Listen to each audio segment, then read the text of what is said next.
एटर्निया नाम का एक ग्रह था जिसे पूरे ब्रह्मांड का हृदय माना जाता था। उसकी राजधानी एटर्नोस में एक भव्य किला स्थित था जिसे कैसल ग्रेस्कल के नाम से जाना जाता था। इस किले की गहराइयों में एक प्राचीन हथियार छिपा हुआ था जिसे स्वॉर्ड ऑफ पावर कहा जाता था। ये एक ऐसी महान तलवार थी जो इसे धारण करने वाले को देवताओं जैसी अपार शक्ति प्रदान कर सकती थी। एक प्राचीन भविष्यवाणी के अनुसार जब भी एटर्निया अपने सबसे अंधकारमय समय का सामना करेगा तब एक सच्चा नायक इस तलवार को उठाकर पूरे ग्रह को विनाश से बचाएगा। उस नियत समय के आने तक सॉर्सरेस ने स्वयं को इस किले और इस पवित्र तलवार की रक्षा के लिए समर्पित कर दिया। इसके बाद कहानी एटर्निया के युवराज प्रिंस एडम की ओर बढ़ती है। एडम को युद्ध प्रशिक्षण में जाना बिल्कुल पसंद नहीं था क्योंकि वो लड़ाई में बहुत कमजोर था और उसके साथ प्रशिक्षण लेने वाले दूसरे बच्चे उससे कहीं अधिक बड़े और ताकतवर थे। लड़ाई करने के बजाय वह अपने पालतू बाघ क्रिंजर के साथ घर पर खेलना ज्यादा पसंद करता था। लेकिन उसकी मां क्वीन मारिना ने उसे हर हाल में प्रशिक्षण लेने के लिए मजबूर किया। युद्ध प्रशिक्षण की जिम्मेदारी शाही रक्षक डंकन के पास थी जो एडम की सबसे करीबी दोस्त टीला के पिता भी थे।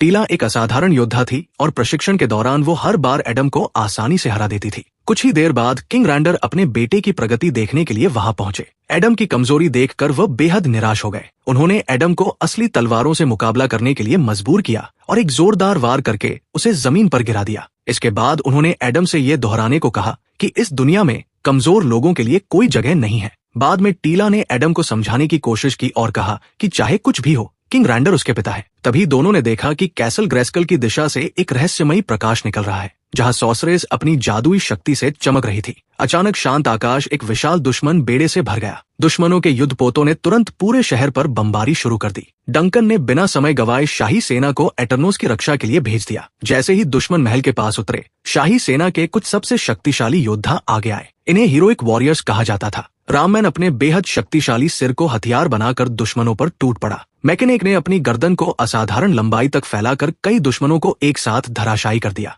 वहीं फिस्टो ने अपनी विशाल धातु की मुट्ठी से लगातार विनाशकारी घूंसे बरसाते हुए दुश्मनों का सफाया करना शुरू कर दिया। पूरा शहर युद्ध की आग में जलने लगा। इसी बीच डंकन टीला और शाही परिवार को सुरक्षित स्थान की ओर ले जाने लगा। उसके साथ चल रहे सैनिक एक एक करके मारे जाते गए, लेकिन डंकन अकेले ही दुश्मनों से लड़ता रहा। एक गलियारे में उसका सामना खतरनाक ट्रैप जॉ से हुआ। डंकन ने बाकी लोगों को आगे बढ़ने के लिए कहा और स्वयं दुश्मन का सामना करने के लिए रुक गया। दोनों के बीच भीषण युद्ध शुरू हो गया। दोनों योद्धा अपनी असाधारण ताकत का प्रदर्शन करते हुए लगातार एक दूसरे पर हमला करते रहे। जब लड़ाई और भी खतरनाक हो गई तब टीला चोरी छिपे अपने पिता को देखने वापस आ गई। डंकन ने चाकू से ट्रैप जॉ पर वार किया और धीरे धीरे उस पर हावी होने लगा, लेकिन तभी ट्रैप जॉ ने अपने यांत्रिक हाथ को एक शक्तिशाली तोप में बदल दिया और डंकन पर गोली चला दी। भागने से पहले उसने दीवार पर एक बम भी लगा दिया। टीला तुरंत अपने पिता के पास पहुंची, उन्हें सहारा देकर पास की खिड़की तक ले गई और बम फटने से ठीक एक सेकंड पहले दोनों खिड़की से छलांग लगाकर सुरक्षित बाहर निकल गए। इसी दौरान कैसल ग्रेस्कल की ओर जाने वाले पुल पर शाही परिवार को दुश्मनों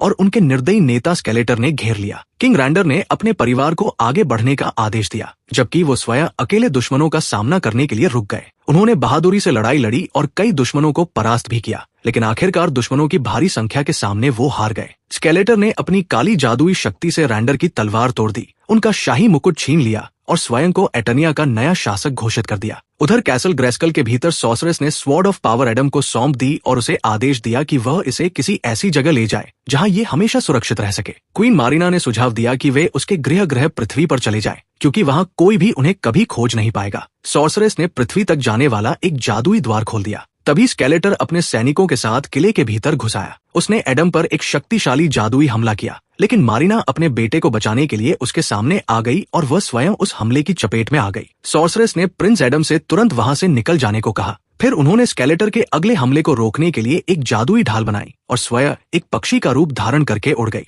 जैसे ही एडम उस जादुई द्वार से गुजर रहा था, दोनों दुनियाओं के बीच मौजूद अपार जादुई शक्ति ने स्वॉर्ड ऑफ पावर को उसके हाथों से छीन लिया और वो उड़ते हुए पृथ्वी की एक झील में जा गिरी। 15 साल बाद कहानी आधुनिक अमेरिका में पहुंचती है, जहां बड़ा हो चुका एडम एक लड़की के साथ डेट पर बैठा उसे अपनी पूरी कहानी सुना रहा होता है। जाहिर है लड़की उसे पूरी तरह पागल समझती है और तुरंत वहां से चली जाती है। घर लौटने पर उसका रूममेट हुसैन उसे सलाह देता है कि वो लोगों को ऐसी अविश्वसनीय कहानियां सुनाना बंद कर दे। वह एडम से कहता है कि उसे बस इतना कहना चाहिए कि उसके माता पिता एक दुर्घटना में मारे गए थे। हुसैन के बात करने के तरीके से साफ पता चलता है कि वह भी एडम की कहानी पर बिल्कुल विश्वास नहीं करता, लेकिन एडम अपनी असली पहचान छोड़ने से इनकार कर देता है। अपने कमरे में वह राममैन की बनाई हुई एक पुरानी ड्राइंग को देखता है। तभी एक फ्लैशबैक दिखाई देता है जिसमें बचपन में एडम अपने सहपाठियों को यही चित्र दिखाकर एटर्निया की कहानी सुनाता है, लेकिन सभी बच्चे उसका मजाक उड़ाने लगते हैं और उसकी अध्यापिका उसे झूठी कहानियां बनाने के लिए बुरी तरह डांट देती है। बाद में एडम एक डिब्बा खोलता है जिसमें वर्षों से बनाई गई उसकी सभी ड्राइंग रखी होती है।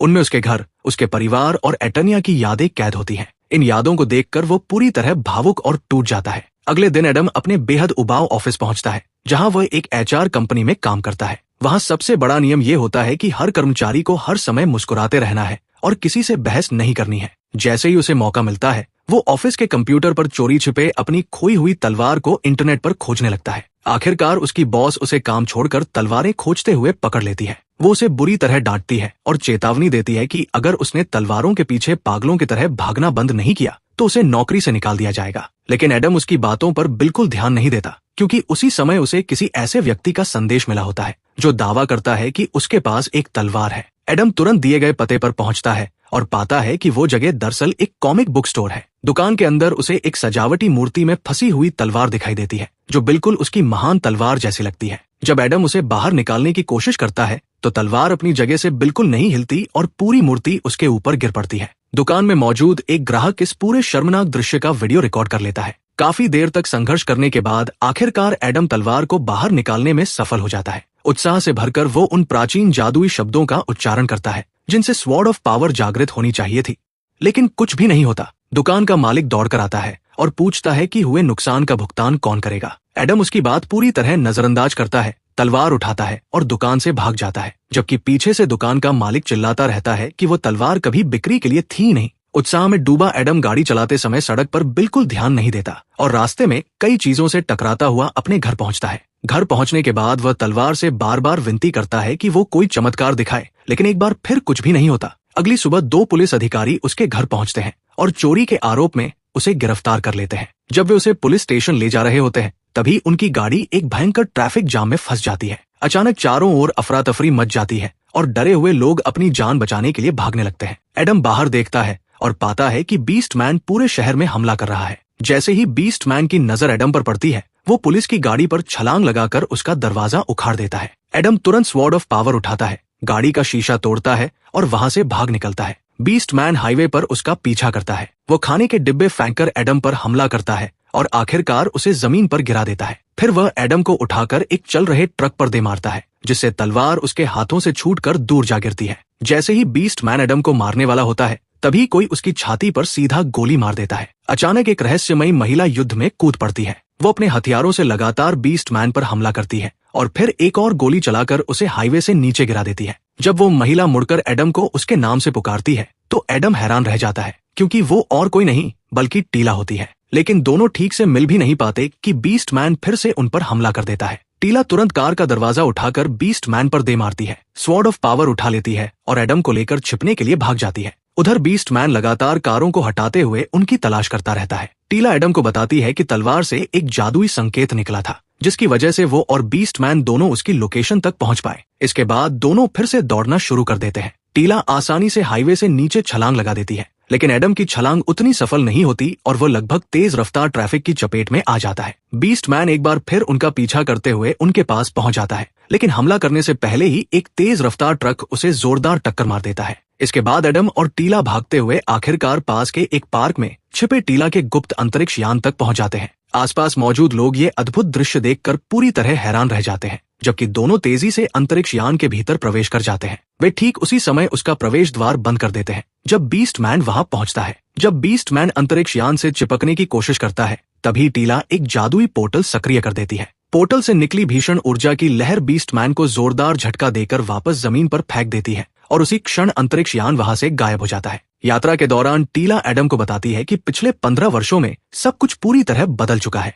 वह ये भी बताती है कि आज तक किसी को ये नहीं पता कि उसके माता पिता के साथ वास्तव में क्या हुआ था। जब वे आखिरकार एटर्निया पहुंचते हैं, तो एडम ये देखकर पूरी तरह टूट जाता है कि कभी वैभवशाली रहने वाला एटर्नोस अब केवल खंडहरों में बदल चुका है। उन्हें इस बात का बिल्कुल भी एहसास नहीं होता कि ट्राइक्लॉप्स दूर से उन दोनों पर गुप्त रूप से नजर रख रहा है। उधर स्नेक माउंटेन में स्केलेटर बीस्ट मैन को स्वॉर्ड ऑफ पावर वापस लाने में असफल रहने की सजा देता है। वह अपने जादुई दंड की अग्नि से उसे जला देता है उसी समय दुष्ट जादूगरनी इवेलिन स्केलेटर को बताती है कि स्वॉर्ड ऑफ पावर अब दोबारा एटर्निया पर लौट आई है। ये सुनते ही स्केलेटर तुरंत बीस्ट मैन को एक बार फिर तलवार वापस लाने का आदेश देता है। इवेलिन उससे पूछती है कि जब वो पहले से ही पूरी एटर्निया पर शासन कर रहा है, तब भी उसे इस तलवार की इतनी जरूरत क्यों है। स्केलेटर जवाब देता है कि अपनी जीत के बावजूद उसे हमेशा ये डर बना रहता है कि कोई उससे उसकी सारी शक्ति छीन सकता है। वो इवेलिन का हाथ पकड़कर अपनी काली जादुई शक्ति से उसे जला देता है और कहता है कि यदि उसे सचमुच देवताओं जैसी असीम शक्ति प्राप्त करनी है तो उसे हर हाल में स्वॉर्ड ऑफ पावर हासिल करनी ही होगी। कुछ समय बाद टीला का अंतरिक्ष यान एक गुप्त भूमिगत अड्डे पर उतरता है, जहां एटर्निया के बचे हुए लोग वर्षों से छिपकर रह रहे होते हैं, लेकिन उन्हें पता नहीं होता कि ट्राइक्लॉप्स उनके जहाज का पीछा करते हुए वहां तक पहुंच चुका है। इसका मतलब अब दुश्मनों को उनके अंतिम सुरक्षित ठिकाने का भी पता चल चुका है। टीला एडम की मुलाकात बचे हुए हीरोइक वॉरियर से करवाती है, लेकिन उनमें से कोई भी ये मानने को तैयार नहीं होता कि ये साधारण सा दिखाई देने वाला इंसान वास्तव में उनका वर्षों से खोया हुआ राजकुमार है। एडम उन्हें पृथ्वी पर अपने जीवन का प्रमाण देने के लिए अपना बिजनेस कार्ड भी दिखाता है, लेकिन उसकी बात पर विश्वास करने के बजाय योद्धा उससे स्वॉर्ड ऑफ पावर छीन लेते हैं और एडम तथा टीला दोनों को एक जेल की कोठरी में बंद कर देते हैं। उस कोठरी के अंदर उन्हें एक सोता हुआ शराबी व्यक्ति दिखाई देता है, जिसका नाम रोबोटो होता है। ये एक अत्यंत शक्तिशाली रोबोट है, जिसके बारे में कहा जाता है कि उसमें एक साथ 20 सैनिकों जितनी ताकत है। उसी समय दुश्मनों के युद्धपोत भूमिगत अड्डे पर पूरी ताकत से हमला कर देते हैं। बाहर से लोगों की चीखें सुनकर टीला पूरी ताकत से जेल का दरवाजा तोड़ने की कोशिश करती है, लेकिन वो असफल रहती है। तब एडम रोबोटो से मदद मांगता है। रोबोटो बिना किसी मेहनत के भारी लोहे का दरवाजा एक झटके में उखाड़ देता है। बाहर निकलने से पहले टीला उस नशे में सोए हुए आदमी को जगाती है, जो दरअसल डंकन ही होता है। जब वे उसके चेहरे पर पानी डालकर उसे होश में लाने की कोशिश करते हैं, तो डंकन उठते ही एडम के जूतों पर उल्टी कर देता है। डंकन उनके साथ जाने से साफ इनकार कर देता है, लेकिन रोबोटो उसे सीधे अपने कंधे पर उठाकर बाहर ले जाता है। चारों लोग बाजार की गलियों से भागते हैं, जबकि चारों ओर लगातार विस्फोट हो रहे होते हैं। उसी समय स्वयं स्केलेटर युद्ध भूमि पर पहुंच जाता है। जब रामैन लड़ते हुए जमीन पर गिर जाता है, तो वह स्वॉर्ड ऑफ पावर एडम की ओर फेंक देता है और खुद दोबारा युद्ध में कूद पड़ता है। पूरी टीम चारों दिशाओं से हो रही गोलाबारी से बचते हुए आगे बढ़ती रहती है और अंततः एक गुफा तक पहुंच जाती है। टीला बड़ी फुर्ती और स्टाइल के साथ फिसलते हुए गुफा के अंदर उतर जाती है, जबकि बाकी सभी लोग काफी मुश्किल से नीचे पहुंच पाते हैं। वे सभी कुछ बड़े बड़े बक्सों के पीछे छिप जाते हैं। तभी वे देखते हैं कि ट्रैप जॉ सैनिकों की एक टुकड़ी के साथ वहां पहुंच चुका है। उसे देखते ही डंकन बुरी तरह डर जाता है, क्योंकि वह दोबारा ट्रैप जॉ से लड़ना नहीं चाहता। ये देखकर एडम आगे बढ़ता है और स्थिति को उसी तरह संभालने की कोशिश करता है जैसे वो अपने ऑफिस में करता था।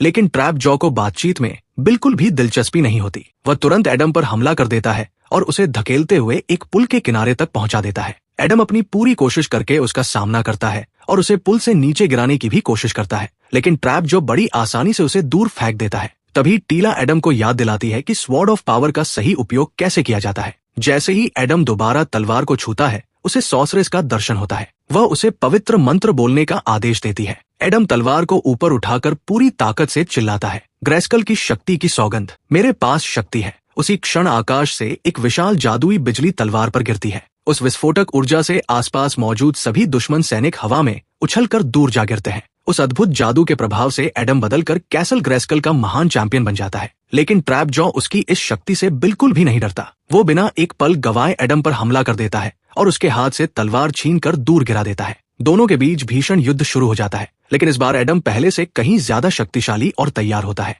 वह ट्रैप जॉ के हर हमले को आसानी से रोक देता है और पीछे हटने से इनकार कर देता है। हालांकि ट्रैप जॉ को मुक्का मारने पर एडम के हाथ में दर्द होता है, लेकिन उसकी जादुई कलाई की ढालें उस पर चलाई गई हर गोली को रोक लेती है, जिससे वो दुश्मन के बिल्कुल करीब पहुंच जाता है। एडम ट्रैप जॉ की यांत्रिक भुजा को पकड़कर पूरी ताकत से उसे उसके शरीर से अलग कर देता है। फिर वह उसी अलग हुई धातु की भुजा को हथियार बनाकर दुश्मन सैनिकों पर टूट पड़ता है और एक एक करके उन्हें बुरी तरह कुचल देता है। इसके बाद एडम दोबारा स्वॉर्ड ऑफ पावर उठा लेता है और टीला के अंतरिक्ष यान में सवार होकर वहां से निकल जाता है, जबकि स्केलेटर ये सब देखकर गुस्से से आग बबूला हो जाता है। अपने सैनिकों की लगातार असफलताओं से क्रोधित होकर स्केलेटर उन्हें बुरी तरह डांटता है और तुरंत नायकों का पीछा करने का आदेश देता है। कुछ ही देर में दुश्मनों का पूरा बेड़ा टीला के अंतरिक्ष यान का पीछा करने लगता है। वे लगातार लेजर हमले करते हैं, जिससे अंतरिक्ष यान को भारी नुकसान पहुंचता है। मौका देखकर टीला जहाज को तेजी से ऊपर आसमान की ओर ले जाती है, लेकिन वह एक और टक्कर का शिकार हो जाता है, जिससे उसके ढांचे में एक बहुत बड़ी दरार पड़ जाती है। जब दुश्मनों का एक लड़ाकू विमान सीधे कॉकपिट पर हमला करता है, तो टीला एडम को जहाज के पिछले हिस्से में भेजती है, जहां उसे एक एयर बाइक मिलती है। चूंकि एडम ने पहले कभी एयर बाइक नहीं चलाई होती, इसलिए उसे उसके नियंत्रण समझने में थोड़ा समय लगता है, लेकिन अंततः वो उसे उड़ाने में सफल हो जाता है और दुश्मन के लड़ाकू विमान को टीला के जहाज से दूर ले जाता है। उसी समय टीला अपने जहाज के एक विशाल पंख का इस्तेमाल करके कॉकपिट पर हमला कर रहे दुश्मन सैनिक को खत्म कर देती है, लेकिन जहाज में आई दरार अब इतनी बड़ी हो चुकी होती है कि पूरा अंतरिक्ष यान तेजी से जमीन की ओर गिरने लगता है। इसी दौरान एडम की एयर बाइक भी किसी दूसरी वस्तु से टकरा जाती है, जिससे उसका नियंत्रण पूरी तरह खत्म हो जाता है। बाइक हवा में पलटने लगती है। गिरने से बचने के लिए एडम एक पेड़ की शाखा पकड़ लेता है, लेकिन तेज रफ्तार बाइक उसे घसीटते हुए आगे ले जाती रहती है। आखिरकार जब उसके पास कोई दूसरा रास्ता नहीं बचता, तो वो पूरी एयर बाइक को पीछा कर रहे दुश्मन सैनिकों की ओर फेंक देता है। भयानक विस्फोट में सभी दुश्मन नष्ट हो जाते हैं, जबकि एडम अंतिम क्षण में छलांग लगाकर अपनी जान बचा लेता है। वो सीधे एक दुश्मन लड़ाकू विमान के ऊपर आ गिरता है, उसकी कॉकपिट की खिड़की तोड़ देता है, पायलट को बाहर फेंक देता है और स्वयं उस विमान का नियंत्रण अपने हाथ में ले लेता है। उधर टीला के जहाज पर डंकन लेजर गन उठाकर दुश्मनों पर निशाना साधता है, लेकिन जैसे ही वो गोली चलाने वाला होता है, उसी समय एडम चोरी किया हुआ दुश्मन का विमान उड़ाते हुए सीधे डंकन और दुश्मन जहाज के बीच आ जाता है। डंकन उसे चेतावनी देने की कोशिश करता है, लेकिन एडम उसकी आवाज सुन ही नहीं पाता। तभी पीछे से एक और दुश्मन विमान एडम के विमान पर हमला कर देता है। एडम तुरंत विमान से छलांग लगाकर सुरक्षित टीला के अंतरिक्ष यान पर उतर जाता है, जबकि क्षतिग्रस्त दुश्मन विमान जमीन पर गिरकर नष्ट हो जाता है। कुछ ही क्षण बाद एक और दुश्मन लड़ाकू विमान उनकी ओर तेजी से बढ़ता है। इस बार एडम केवल अपने नंगे हाथों से उसका हमला रोक देता है, फिर पूरे विमान को उठाकर दूसरे दुश्मन विमान की ओर फेंक देता है। दोनों विमान आपस में टकराकर एक विशाल विस्फोट में पूरी तरह नष्ट हो जाते हैं। कुछ ही देर बाद टीला का अंतरिक्ष यान और भी तेजी से नीचे गिरने लगता है। एडम छलांग लगाता है और सीधे एक विशाल पेड़ से जा टकराता है। उधर जंगल के दूसरे हिस्से में टीला का जहाज भी दुर्घटनाग्रस्त होकर गिर जाता है। इसी बीच स्केलेटर भूमिगत प्रतिरोधी अड्डे पर कब्जा कर लेता है और सभी कैदियों को धमकी देता है कि यदि उन्होंने एडम का ठिकाना नहीं बताया तो वो उन सबको मार डालेगा। शुरुआत में कोई भी कुछ नहीं बोलता। अपनी बात साबित करने के लिए स्केलेटर अपनी काली जादुई शक्ति का उपयोग करके एटर्निया के एक योद्धा को वहीं मार डालता है। जब वो दूसरे कैदी को मारने ही वाला होता है, तब आखिरकार फिस्टो सच्चाई बता देता है कि कैसल ग्रेस्कल का चैंपियन और कोई नहीं बल्कि प्रिंस एडम ही है। ये सुनकर संतुष्ट स्केलेटर अपने सैनिकों को आदेश देता है कि बाकी सभी कैदियों को जेल में डाल दिया जाए। उधर जंगल में टीला डंकन को क्षतिग्रस्त अंतरिक्ष यान के पास रुकने के लिए कहती है, जबकि वो स्वयं एडम को खोजने निकल जाती है। इंतजार करते समय डंकन को एक डिब्बा दिखाई देता है, जिस पर डैड्स लिखा होता है। जब वो उसे खोलता है तो उसके अंदर उसका वर्षों पुराना योद्धा कवच रखा हुआ मिलता है। उधर एडम को होश आता है, तभी उसे सॉर्सरेस की आवाज सुनाई देती है, जो उसे एक बार फिर एटर्निया में शांति स्थापित करने के लिए पुकार रही होती है। उसकी स्वॉर्ड ऑफ पावर के ऊपर एक पक्षी बैठा हुआ होता है, लेकिन जैसे ही एडम उस पक्षी को छूने के लिए अपना हाथ बढ़ाता है,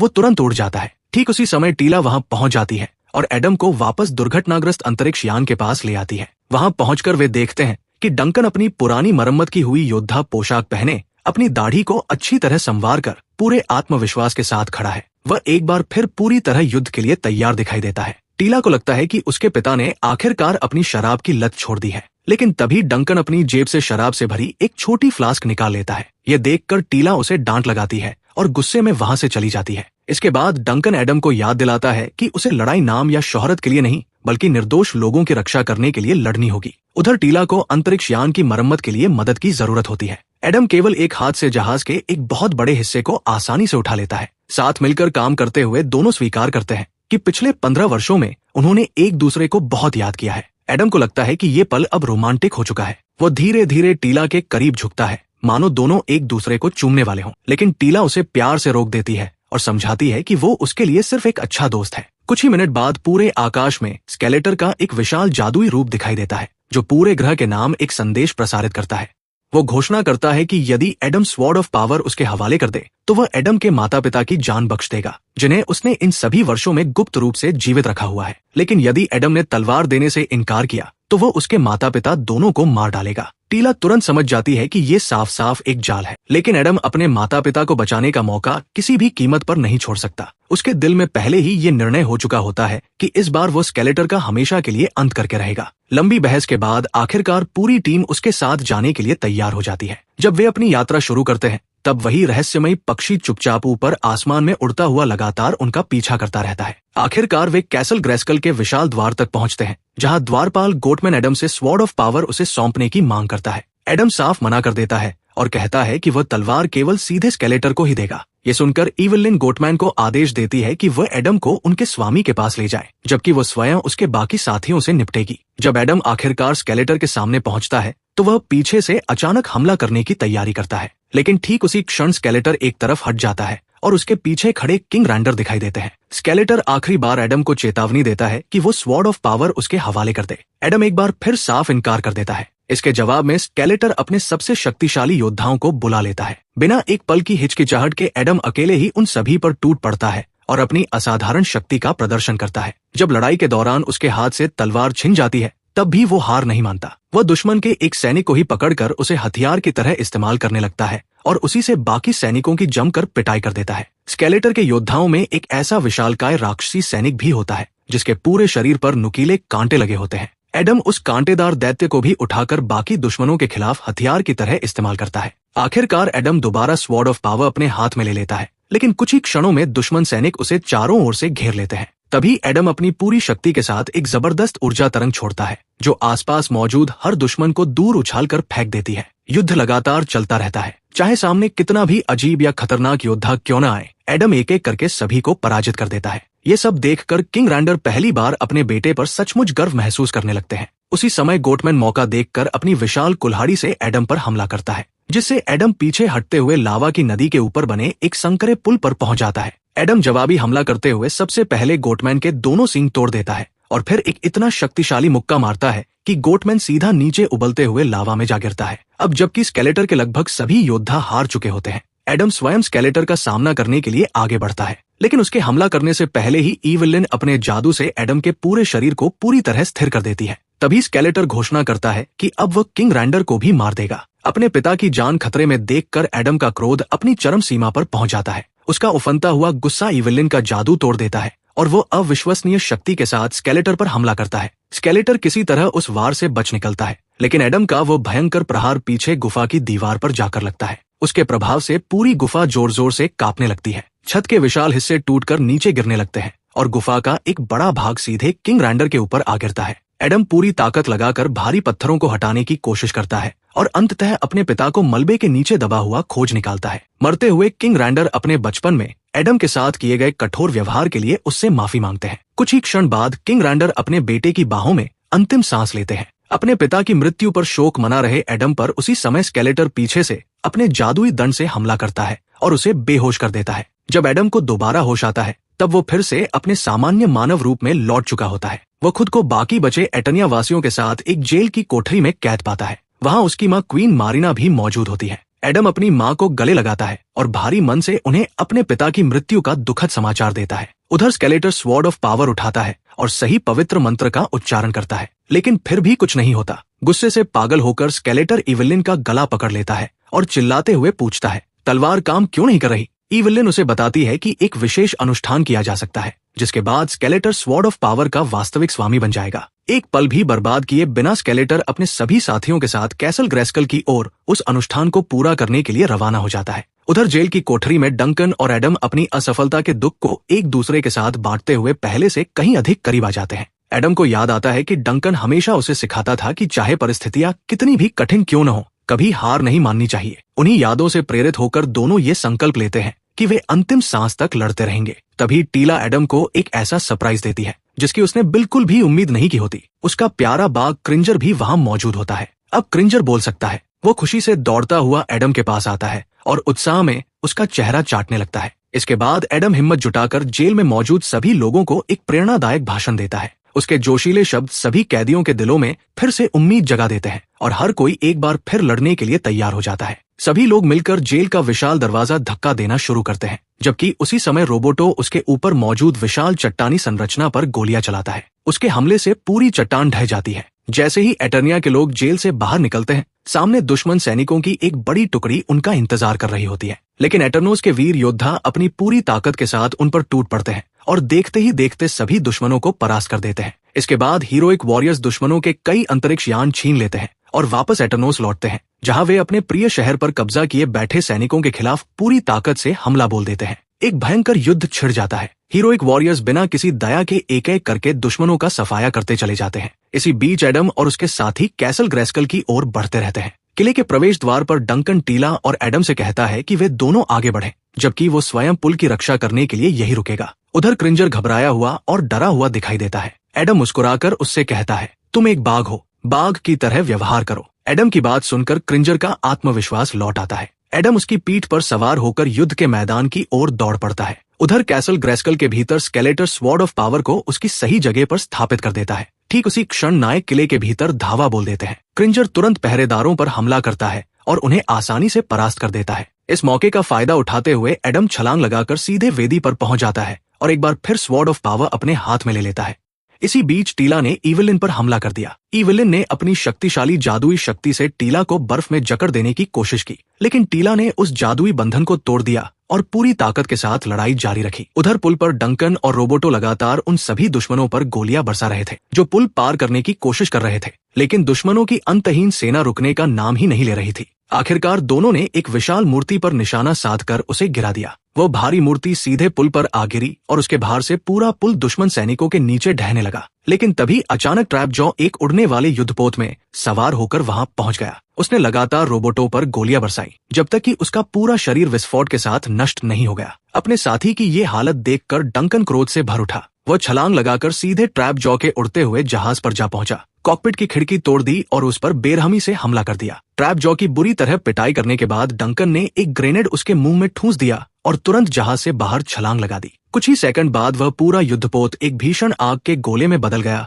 और जमीन पर गिरकर विस्फोट हो गया। डंकन तुरंत दौड़कर रोबोटो के पास पहुंचा। उसे ये देखकर राहत मिली कि भले ही रोबोटो का पूरा शरीर नष्ट हो चुका था, लेकिन उसका सिर अभी भी पूरी तरह काम कर रहा था। उधर कैसल ग्रेस्कल के भीतर एडम स्वयं को स्केलेटर के लगातार हो रहे जादुई हमलों से बचाने में इतना व्यस्त था कि वो रूपांतरण भी नहीं कर पा रहा था। स्वॉर्ड ऑफ पावर पर स्केलेटर के इतने भयानक जादुई प्रहार हुए कि अंततः वह असंख्य टुकड़ों में टूट गई। स्केलेटर व्यंग्यात्मक हंसी हंसते हुए उस महान तलवार का मजाक उड़ाने लगा। वह बोला, यही है वह तथाकथित सबसे शक्तिशाली तलवार। मेरी शक्ति के सामने तो इसकी कोई औकात ही नहीं है। इसके बाद स्केलेटर ने एडम का सिर पकड़ लिया और अपनी काली जादुई शक्ति से उसे जलाने लगा। उस जादू के प्रभाव से एडम को भयानक भ्रम दिखाई देने लगे। पहले भ्रम में वो खुद को एक जिम के अंदर पाता है, जहां स्केलेटर उसका मजाक उड़ाते हुए उसे कमजोर कहता है। स्केलेटर भारी भरकम वजन उसके ऊपर फेंकता है और उसी के साथ एडम एक और भ्रम में पहुंच जाता है। इस बार वो खुद को एक रेस्तरां में देखता है, जहां वही लड़की जो कभी उसकी डेट पर आई थी अचानक उसकी कहानी में दिलचस्पी लेने लगती है।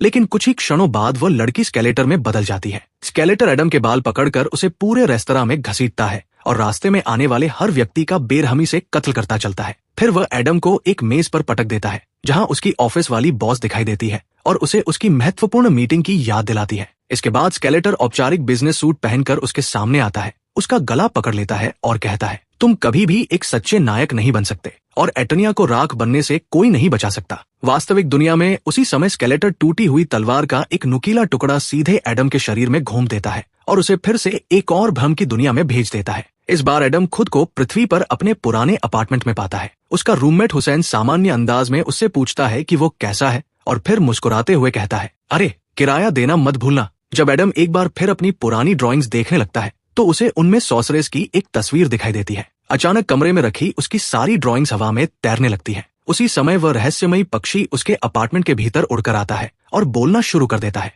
तभी एडम को पता चलता है कि वह पक्षी वास्तव में सॉर्सरेस ही थी। वह एडम से कहती है कि असली महत्व कभी भी स्वॉर्ड ऑफ पावर का नहीं था। वो उससे कहती है, मेरे पास शक्ति है। इन शब्दों का संबंध कभी भी तलवार से नहीं था। फिर वह आगे कहती है, तलवार तो अपनी सारी शक्ति पहले ही तुम्हें सौंप चुकी है। जैसे ही एडम की छाती से दिव्य जादुई प्रकाश निकलने लगता है, सॉर्सरेस अपने वास्तविक रूप में लौट आती है। वह बताती है कि आखिर उसने एडम को ही क्यों चुना था। वह कहती है, मैंने तुम्हें इसलिए चुना क्योंकि तुम्हारी करुणा, दयालुता और मानवता तुम्हें किसी भी दूसरे व्यक्ति से कहीं बेहतर नायक बनाती है। अचानक एडम वास्तविक दुनिया में वापस जाग जाता है। वो अपनी छाती में धंसा टूटी हुई तलवार का टुकड़ा बाहर निकाल देता है। उसके भीतर बह रही दिव्य शक्ति उसी क्षण उसका घाव पूरी तरह भर देती है। उसी समय स्वॉर्ड ऑफ पावर के बिखरे हुए सभी टुकड़े हवा में उड़ते हुए वापस एक दूसरे से जुड़ जाते हैं और तलवार पूरी तरह पहले जैसी बन जाती है। एडम एक बार फिर पवित्र मंत्र बोलता है और इस बार वह तलवार की संपूर्ण शक्ति के साथ रूपांतरित हो जाता है। सॉर्सरेस की बातें याद करते हुए एडम सबसे पहले स्केलेटर पर हमला करने के बजाय उससे समझदारी से बात करने की कोशिश करता है। वो शांत स्वर में पूछता है, इस सारी लड़ाई का आखिर क्या मतलब है? अपने लोगों की देखभाल करो, एक अच्छा राजा बनो। लेकिन स्केलेटर केवल जोर से हंसता है और जवाब में एक और विनाशकारी जादुई हमला कर देता है। दोनों के बीच पहले से भी अधिक भयंकर युद्ध छिड़ जाता है। पूरी लड़ाई के दौरान स्केलेटर लगातार एडम का मजाक उड़ाता रहता है। वह बार बार कहता है कि एडम को इतनी महान शक्ति का सही उपयोग करना ही नहीं आता। आखिरकार स्केलेटर एडम को एक कोने में घेर लेता है। उसी समय एडम की आंखें तेज प्रकाश से चमकने लगती हैं। वो पूरी शांति से जवाब देता है, मुझे अच्छी तरह पता है कि अपनी शक्ति का उपयोग कैसे करना है। मैं केवल अनावश्यक हिंसा में विश्वास नहीं करता, लेकिन अब लगता है कि तुमने मेरे पास कोई दूसरा विकल्प नहीं छोड़ा। इसके बाद एडम बिना किसी रोकटोक के अपनी पूरी शक्ति स्केलेटर पर छोड़ देता है। वो स्केलेटर को उठाकर किले के एक विशाल पत्थर के स्तंभ से दे मारता है। फिर अपनी मुट्ठी में अपार शक्ति इकट्ठा करता है और स्केलेटर को ऐसे इधर उधर फेंकने लगता है जैसे वो कोई हल्का फुल्का बोरा हो। अपने स्वामी को हारते हुए देखकर इविलिन घबरा जाती है और किले से भाग निकलती है।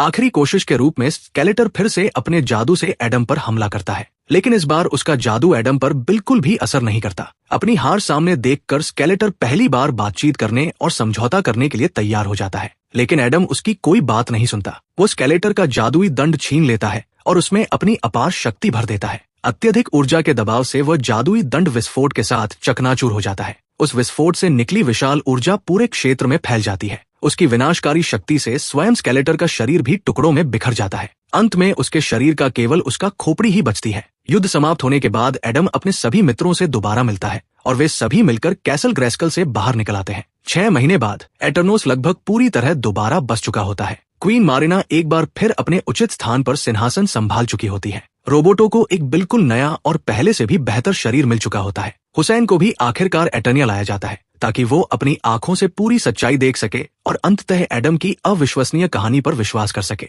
एक दिन जब रोबोटो को पास के एक गांव से संकट का संदेश मिलता है, तब एडम एक बार फिर रूपांतरित हो जाता है। वो अपने प्रिय साथी क्रिंजर की पीठ पर सवार होता है, जो अब एक शानदार और शक्तिशाली युद्धक कवच पहन चुका होता है।